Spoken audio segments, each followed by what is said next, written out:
ജീവിതത്തിലെ എല്ലാ ആകുലതകളും സങ്കടങ്ങളും മാറാൻ കണ്ണനോടുള്ള പ്രാർത്ഥന മാത്രം മതി.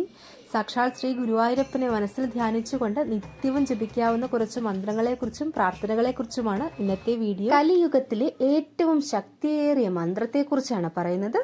കലിദോഷ നിവാരണ മന്ത്രം. നിത്യവും ജപിച്ചാൽ മാലിന്യങ്ങൾ അകന്ന് മനസ്സ് സൂര്യനെ പോലെ തെളിവുറ്റതാകും.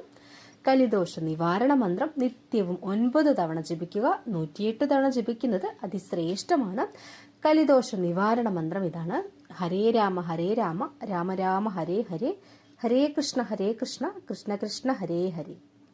ജീവിതത്തിൽ ക്ലേശങ്ങൾ വിട്ടൊഴിയുന്നില്ലേ?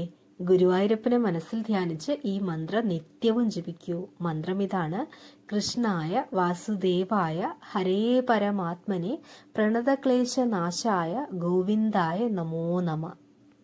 ജീവിത തിരക്കിനിടയിൽ വിഷ്ണു സഹസ്രനാമം ജപിക്കാൻ സാധിക്കാത്തവർക്ക് വിഷ്ണു സഹസ്രനാമത്തിന് തതുല്യമായിട്ടുള്ള ഒരു നാമത്തെക്കുറിച്ചാണ് പറയുന്നത്. ഒരിക്കൽ പാർവതി ദേവി ശ്രീ പരമേശ്വരനോട് ചോദിച്ചു, ദീർഘമായ വിഷ്ണു സഹസ്രനാമം പണ്ഡിതനായിട്ടുള്ളവർക്കല്ലേ നിത്യവും ചൊല്ലുവാൻ കഴിയൂ? സാധാരണക്കാർക്ക് എന്നും ചൊല്ലുവാൻ ബുദ്ധിമുട്ടല്ലേ? വിഷ്ണു സഹസ്രനാമ ജപ പുണ്യം സാധാരണക്കാർക്ക് കൂടി ലഭ്യമാകുന്നത് എങ്ങനെ? അതിന് മറുപടിയായി ഭഗവാൻ ഈ ശ്രീരാമ മന്ത്രം പറഞ്ഞു അത്രേ.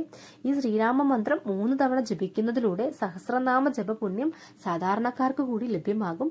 മന്ത്രം ഇതാണ്: ശ്രീരാമ രാമ രാമേതി രമേ രാമേ മനോരമേ സഹസ്രനാമ തതുല്യം രാമനാമ വരാനനെ ശ്രീരാമനാമ വരാനന ഓം നമ ഇതി.